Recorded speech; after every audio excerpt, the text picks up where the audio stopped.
তুমি বলেছিলে রাতে তোমার ঘুম হয় না। আমি বুঝেছিলাম সময় চাইছো। তুমি বলেছিলে আকাশে কি মেঘ করেছে দেখো। আমি বুঝেছিলাম তোমার মন খারাপ। তুমি বলেছিলে চুলে জট বেঁধেছে। আমি বুঝেছিলাম তুমি স্পর্শ চাইছো। তুমি বলেছিলে আজ বিকেলে তুমি বারান্দায় থাকবে।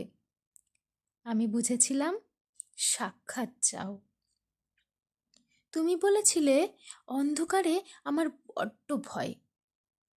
আমি বুঝেছিলাম তোমার আমাকে জড়িয়ে ধরতে ইচ্ছে করছে। তুমি বলেছিলে সমুদ্রে যাবে।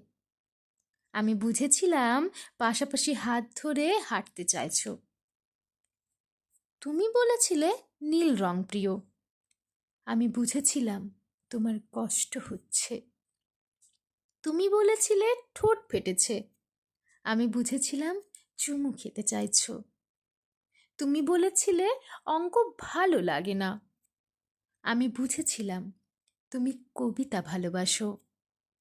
তুমি বলেছিলে আজ তাড়াতাড়ি ঘরে ফিরে যেতে হবে। তুমি বলেছিলে এই হুটহাট করে দেখা করা, অসময়ে ফোন করা তোমার আর ভালো লাগছে না। আমি বুঝে গিয়েছিলাম বিচ্ছেদ চাইছো।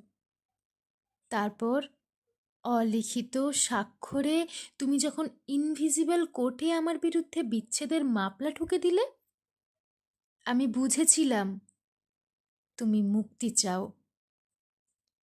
এরপর সব বুঝে যখন আমি দার্শনিক, সব মিটিয়ে তুমি যখন অন্যের ঘরের ঘরণী, একদিন আমাদের তখন দেখা হলো।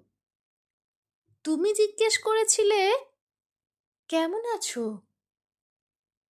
আমি বুঝে গিয়েছিলাম তুমি ভালো নেই।